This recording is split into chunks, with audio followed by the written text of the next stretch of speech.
नमस्कार, मैं आपके साथ तरन्नुम जहां शेख। बुलेटिन की शुरुआत करते फटाफट अंदाज में। केंद्रीय गृह मंत्री अमित शाह मंगलवार को दुर्गा महानवमी के शुभ अवसर पर जम्मू के कटारा शहर में माता श्री वैष्णो देवी के दरबार में पहुंचे।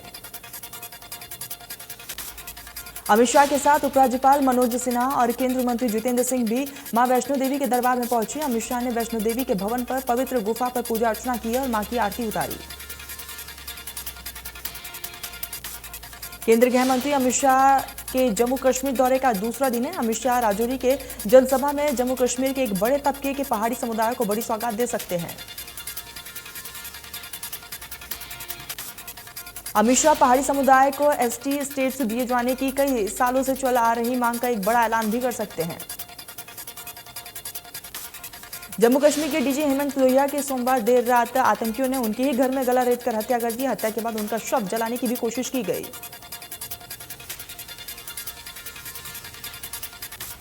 पुलिस ने डीजी हेमंत लोहिया के शव को पोस्टमार्टम के लिए भेज दिया है। बता दें कि इस वारदात को अंजाम उनके ही नौकर यासिर ने दिया है, जिसे गिरफ्तार कर लिया गया है। जम्मू कश्मीर के डीजी हेमंत लोहिया की हत्या के करीब 10 घंटे बाद आतंकी संगठन टीआरएफ ने हत्या की जिम्मेदारी ली। उत्तराखंड के पिथौरागढ़ जिले के दारमा घाटी में चीन सीमा के पास इस सीजन की तीसरी बर्फबारी हुई है। हिमपात होने से निचले क्षेत्र में ठंड बढ़ चुकी है, जिसकी वजह से सुरक्षा एजेंसियों को दिक्कतें झेलनी पड़ रही हैं। चीन सीमा के पास दारमा घाटी के अंतिम चौकी दावे 17,500 फीट की ऊंचाई में 2 अक्टूबर को 4 सेमी और पहाड़ों में 1.5 फुट से अधिक बर्फबारी हुई थी। मुख्यमंत्री मनोहर लाल दुबई के दौरे पर हैं, जहां मुख्यमंत्री ने गुरुग्राम में बनने वाले ग्लोबल सिटी के शिलान्यास में शराफ समूह के चेयरमैन इब्राहिम शराफ से चर्चा की। शराफ समूह के चेयरमैन इब्राहिम शराफ के साथ सीएम मनोहर लाल ने हरियाणा में निवेश और व्यापार को लेकर चर्चा की है। मुख्यमंत्री ने कहा कि जल्द ही हरियाणा के अनेक क्षेत्रों में दुबई से औद्योगिक निवेश होगा। इससे पहले दुबई में मुख्यमंत्री मनोहर लाल ने global city round table conference में शिरकत की थी, जिसमें सीएम मनोहर लाल ने 13 कंपनियों से अलग अलग मिलकर गुरुग्राम में बनने वाले ग्लोबल सिटी में निवेश के लिए आमंत्रित किया था। हरियाणा के सीएम मनोहर लाल और डिप्टी सीएम दुष्यंत चौटाला के 3 दिवसीय दुबई दौरे का आज आखिरी दिन है। सीएम मनोहर लाल और डिप्टी सीएम दुष्यंत सिंह चौटाला 5 अक्टूबर रात तकरीबन 1:30 बजे दिल्ली के आईजीआई एयरपोर्ट पहुंचेंगे। चुनाव आयोग ने आदमपुर हलके सहित 6 राज्यों में विधानसभा की 7 सीटों पर उपचुनाव का ऐलान कर दिया है। इन राज्यों में हरियाणा, महाराष्ट्र, बिहार, तेलंगाना, यूपी और ओडिशा शामिल है।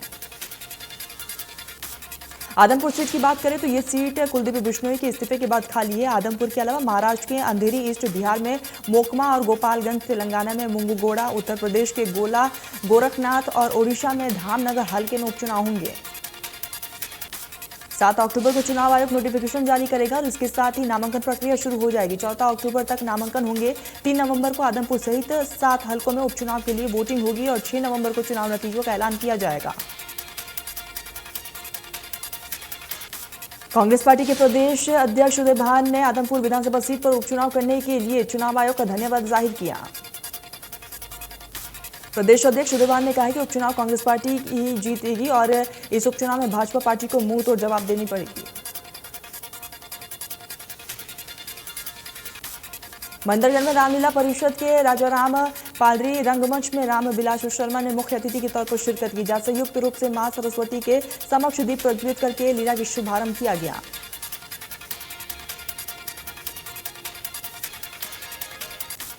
बहादुरगढ़ के उद्योगपतियों ने प्रशासन को चेतावनी दी है कि अगर ग्रैप कानून में संशोधन नहीं हुआ तो बहादुरगढ़ के उद्योगपति अपनी फैक्ट्री को बंद कर देंगे, जिससे लाखों लोग बेरोजगार हो जाएंगे। प्रदेश सरकार को उद्योगपतियों की पैरवी के लिए केंद्र सरकार और एनजीटी के खिलाफ अदालत में जाने की गुहार लगाई है। यमुनानगर में सड़कों की हालत खस्ता हो चुकी है, जिसकी वजह से जिलावासियों को भारी परेशानियों का सामना करना पड़ रहा है। मुख्यमंत्री ने जिले की 103 सड़कों के निर्माण और मरम्मत की घोषणा की है, लेकिन अभी तक सड़कों का सुदृढ़ीकरण नहीं हुआ है। गुरुग्राम में IRIS टेक्नोलॉजी पार्क के पास अवैध पार्किंग पर सीएम फ्लाइंग की टीम ने रेड मारी।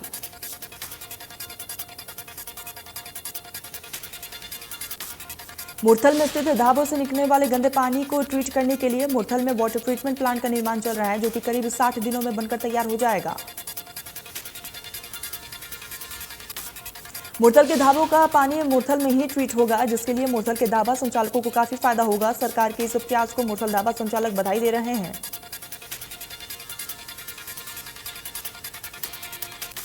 हरियाणा में धान की खरीद का आज चौथा दिन है। 15 नवंबर तक धान की खरीद चलेगी और इस बार सरकार ने तकरीबन 55 लाख मीट्रिक टन धान खरीद का लक्ष्य रखा है।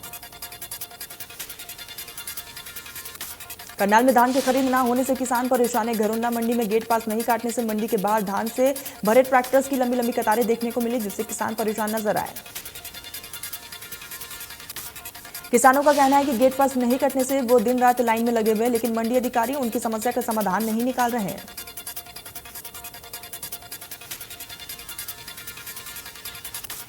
खराब मौसम की मार सीधा असर धान की पैदावार पर हो रहा है। प्रति एकड़ धान की पैदावार में 30 से 40% तक की कमी आई है। मंडी में फसल लेकर आए किसान परेशान है, क्योंकि फसल बेचने के बाद उनका खर्चा भी पूरा होता दिखाई नहीं दे रहा।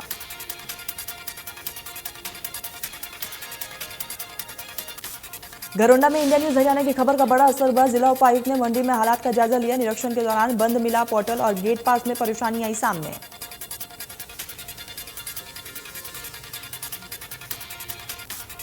चरखी दादरी के कासनी गांव में बाइक सवार 3 युवकों ने धुआंधार फायरिंग कर युवक की हत्या कर दी है। घटना को अंजाम देने के बाद भाग रहे आरोपियों को मृतक युवक के चाचा ने रोकने की भी कोशिश की। चरखी दादरी पुलिस मौके पर पहुंच कुछ शव को कब्जे में लेकर पोस्टमार्टम के लिए अस्पताल में भिजवा दिया है। फिलहाल पुलिस ने मामला दर्ज कर आगामी कार्रवाई शुरू कर दी। यमुनानगर के साडोरा के पास सड़क हादसा हुआ है, जिसमें एक ट्रक ट्रॉले ने 2 भाइयों को कुचल दिया है, जिससे दोनों की दर्दनाक मौत हो गई। करनाल रेलवे स्टेशन पर एक व्यक्ति का शव फंदे से लटका हुआ मिला। पुलिस ने शव को कब्जे में लेकर पोस्टमार्टम के लिए भेजा। आगामी कार्रवाई जारी।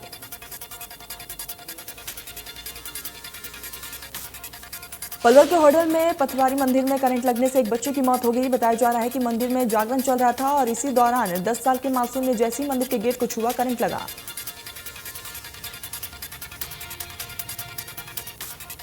बच्चा मथुरा से होडल अपने मामा के घर आया था। वही मृतक बच्चे के मामा की शिकायत पर मंदिर के पुजारी और जनरेटर संचालक के खिलाफ पुलिस ने केस दर्ज किया। जिला रेवाड़ी के औद्योगिक क्षेत्र बावल से सटे जयपुर सिंह खेड़ा बॉर्डर स्थित दिल्ली जयपुर हाईवे पर विदेशी कंपनियों के कानूनी सलाहकार ऋषभ गुलशन की सड़क हादसे में दर्दनाक मौत हुई। पलवल के मानपुर गांव में दहेज की मांग पूरी नहीं होने पर एक विवाहिता की हत्या कर दी गई, जिसका आरोप ससुराल पक्ष के 7 लोगों पर लगा। टोहाना शहर के शास्त्री बाजार में अज्ञात चोरों ने आतंक मचाते हुए 4 दुकानों से 1000 रुपए की नकदी लेकर चोरी करके फरार हुए, जिसके बाद दुकानदारों में रोष बढ़ चुका है। सरकार के खिलाफ प्रदर्शन करते हुए भी दुकानदार नजर आए। इस प्रदर्शन की अध्यक्षता हरियाणा प्रदेश व्यापार मंडल के प्रधान राजेंद्र ठकरवाल ने की है और इस दौरान शहर थाने में व्यापारियों को डीएसपी शाकिर हुसैन ने आश्वासन दिया है कि शीघ्र आरोपियों को गिरफ्तार कर लिया जाएगा।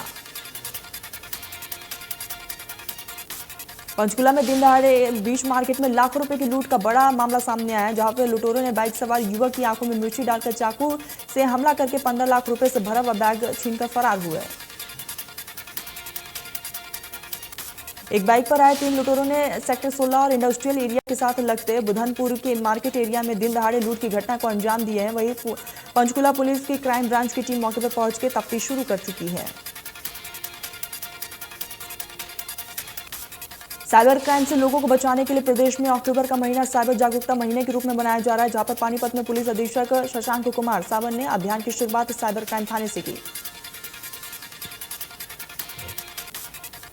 सभी पुलिस अधिकारियों और कर्मचारियों को विशेष रूप से निर्देश दिए गए कि साइबर क्राइम से पीड़ित व्यक्ति की तुरंत हर संभव सहायता के साथ ही उसे जागरूक भी किया जाए।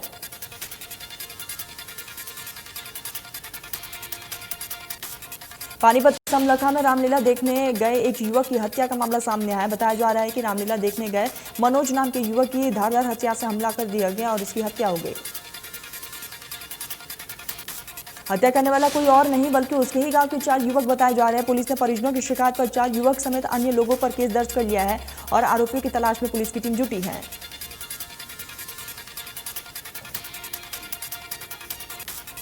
यमुनानगर में पुलिस ने 3 आरोपियों को गिरफ्तार कर लिया। आरोपियों पर दूसरे राज्यों से पोर्टल पर फर्जी ई रवाना बिल तैयार कर अवैध माइनिंग को वैध दिखाकर सप्लाई करने के आरोप है।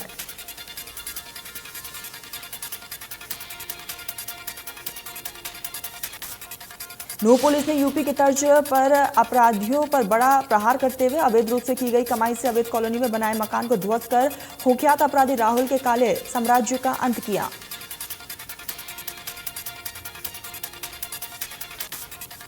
आरोपी राहुल के खिलाफ करीब 1 दर्जन एटीएम चोरी, पुलिस कर्मचारियों जान से मारने की नीयत से हमला करने, चोरी के सामान लेने, गौ तस्करी और अन्य प्रकार की संगीन वारदातों के मुकदमे दर्ज थे।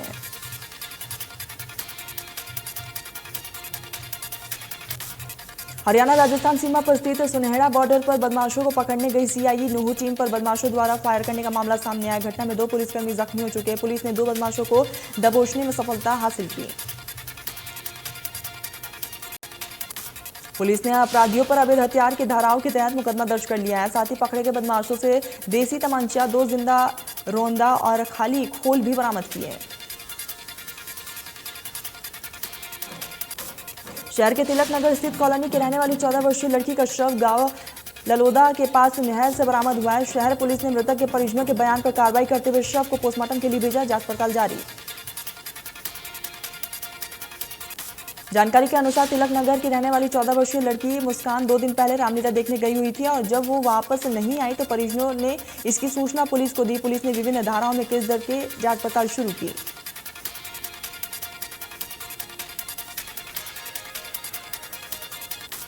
चरखीदारी जिले के गांव कासीन में घर के पास खड़े 30 वर्षीय युवक पर अज्ञात बाइक सवार युवकों ने धुआंधार गोलियां चलाई है, जिससे युवक की मौके पर ही मौत हो गई। मौके से भागते हुए आरोपियों की बाइक ट्रैक्टर से जाकर टकरा गई। आरोपी बाइक को छोड़कर पैदल फरार हो गए।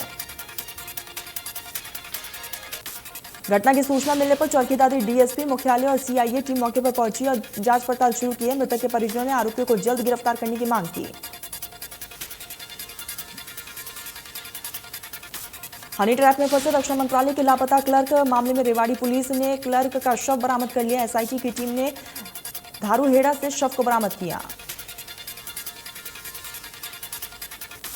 मामला रक्षा मंत्रालय से जुड़ा हुआ और ऐसे में रेवाड़ी एसपी राजेश कुमार ने सिटी डीएसपी सुभाष चंद्र के नेतृत्व में एसआईटी का गठन भी कर दिया था। एसआईटी की एक टीम सोमवार को क्लर्क सुभाष की पत्नी और परिवार के अन्य सदस्यों को लेकर रक्षा मंत्रालय पहुंची और मामले की तहकीकात की।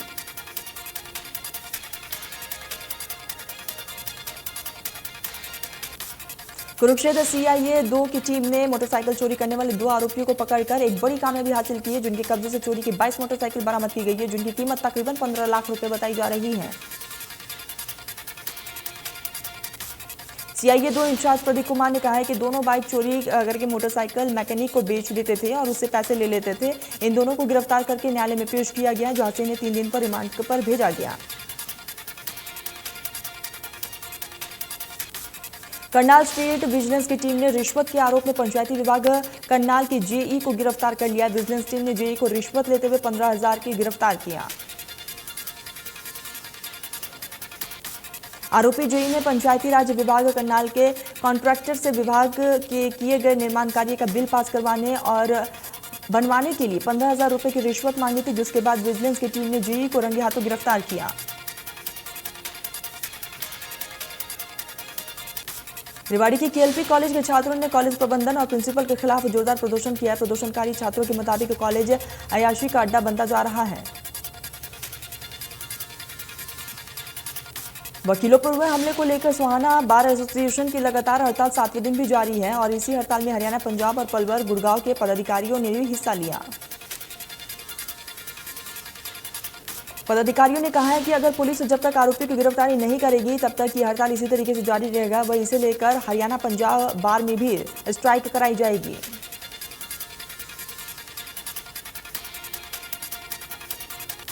किसान आंदोलन के दौरान लखीमपुर कांड में शहीद हुए किसान की याद में 1 साल पूरे होने पर बरसी का आयोजन किया गया। इस अवसर पर किसानों ने डीसी ऑफिस पहुंचकर रोष प्रकट किया और लखीमपुर कांड में शहीद हुए किसानों को इंसाफ दिलाने की भी मांग की। इस दौरान किसानों ने रोष प्रकट करते हुए केंद्रीय गृह राज्य मंत्री अजय मिश्रा टेनी के बेटे के खिलाफ जमकर नारेबाजी की गई। किसान नेताओं ने कहा है कि अभी तक मिश्रा के बेटे के खिलाफ कोई भी एक्शन नहीं लिया गया। श्रमिकों ने मनरेगा धांधली होने और कई सालों से मजदूरी नहीं दिए जाने, जॉब कार्ड बनाने, 200 दिन काम दिए जाने और पात्रों के बीपीएल राशन कार्ड बनाने संबंधित मांगों को लेकर ज्ञापन सौंपा। हरियाणा खेत मजदूर यूनियन संबंधित भारतीय खेत मजदूर यूनियन के बैनर तले श्रमिकों ने इंद्री बीडीपीओ कार्यालय के बाहर जोरदार प्रदर्शन किया है और सीएम के नाम मांगों का ज्ञापन पंचायती अधिकारी बलकार सिंह को सौंपा गया।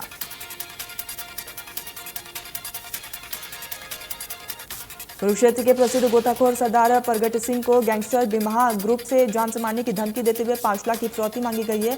प्रगट सिंह को व्हाट्सएप पर यह धमकी मिली।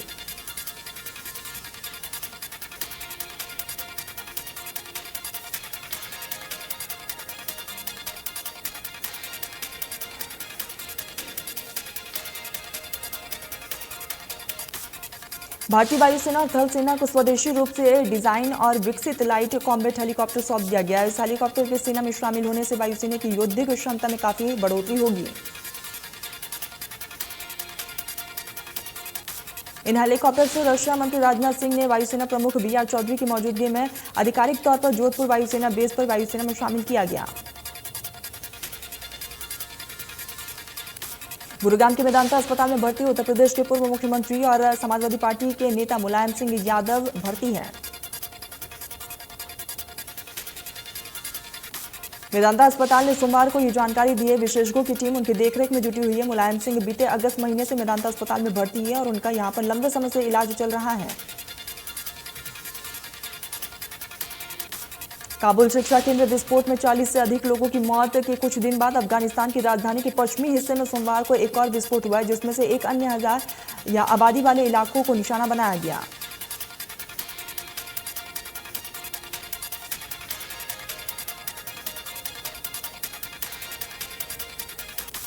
फरीदाबाद में दशहरे की तैयारियां जोरों पर है और इस बार फरीदाबाद के सेक्टर 30 में जिले का सबसे बड़ा रावण बनाया गया है, जिसकी लंबाई तकरीबन 85 फुट है। दशहरा आयोजकों का दावा है कि वे इस बार इलेक्ट्रिक पटाखे चलाएंगे ताकि प्रदूषण ना बढ़े। केवल रावण, कुंभकर्ण और मेघनाथ के पुतलों का भी दहन किया जाएगा। अंबाला में रावण के पुतलों का दहन होगा, जिसकी ऊंचाई 221 फीट से घटकर 125 फीट कर दी गई है। दरअसल कमेटी के पास बड़ा मैदान न होने की वजह से पुतले की लंबाई कम की गई। इस पुतले को बनाने में 1.5 महीने का समय लगा। 10 लाख का खर्चा भी आया है और इसे ग्रीन पटाखों का इस्तेमाल किया जाएगा। इसका दहन रिमोट से किया जाता है।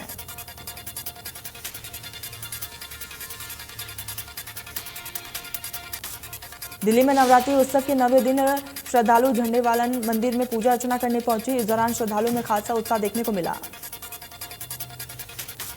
नवरात्रि के 9वीं तिथि पर महिषासुर मर्दिनी रूप में देवी की पूजा की जाती है। पौराणिक कथाओं के मुताबिक इस तारीख पर ही देवी ने महिषासुर को मारा था और इसके बाद देवताओं और ऋषियों ने देवी की महापूजा की थी।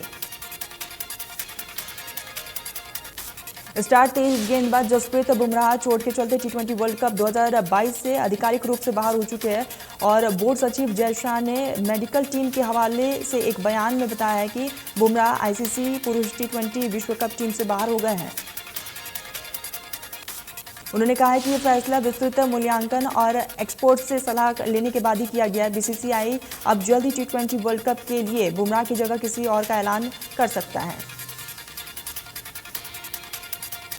भारतीय क्रिकेट टीम अपने घर में साउथ अफ्रीका के खिलाफ 3 मैचों की टी20 सीरीज खेल रही है और सीरीज का तीसरा मैच आज इंदौर के होलकर क्रिकेट स्टेडियम में खेला जाएगा। टीम इंडिया के पूर्व कप्तान विराट कोहली और उप कप्तान केएल राहुल इस तीसरे टी20 मैच में नहीं खेलेंगे। उन्हें आराम दिया गया है। विराट कोहली और राहुल सीधे वर्ल्ड कप में पाकिस्तान के खिलाफ 23 अक्टूबर को मैदान में उतरेंगे। वेस्टइंडीज के टॉप बल्लेबाज सिमरन हैटमेयर टी20 वर्ल्ड कप की टीम से बाहर हो चुकी हैं। उनकी जगह शमर बुक्स को दिया गया है और बता दें कि हैटमेयर समय पर फ्लाइट नहीं पकड़ सकी। इस दौरान 5 अक्टूबर को होने वाले मैच में हैटमेयर नहीं खेल पाएंगे। 2023 वुमेन्स टी20 वर्ल्ड कप का शेड्यूल जारी हो चुका है। आईसीसी ने वर्ल्ड कप के शेड्यूल का ऐलान कर दिया है। साउथ अफ्रीका 10 से 26 फरवरी के बीच लिमिटेड ओवर के सबसे बड़े टूर्नामेंट की मेजबानी करेगा। टूर्नामेंट की शुरुआत 10 फरवरी को कैपटाउन में मेजबान साउथ अफ्रीका और श्रीलंका के मुकाबले से होगी। भारतीय टीम 12 फरवरी को अपने अभियान का आगाज करेगी। भारतीय टीम 12 फरवरी को अपने अभियान का आगाज करेगी पाकिस्तान के खिलाफ और दोनों के बीच कैपटाउन में ही मुकाबला खेला जाएगा। एक्टर पंकज त्रिपाठी को चुनाव आयोग ने अपना नेशनल आइकॉन बनाने का फैसला किया है। सोमवार को ईसी के मुख्य निर्वाचन अधिकारी राजीव कुमार ने इसका ऐलान किया।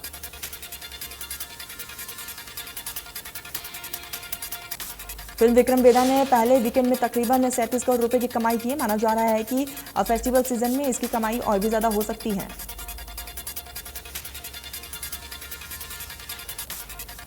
फिल्म पॉलिनियन सिल्वर पार्ट 1 ने रिलीज के साथ ही तहलका मचा दिया। बॉक्स ऑफिस पर फिल्म जबरदस्त प्रदर्शन कर रही है।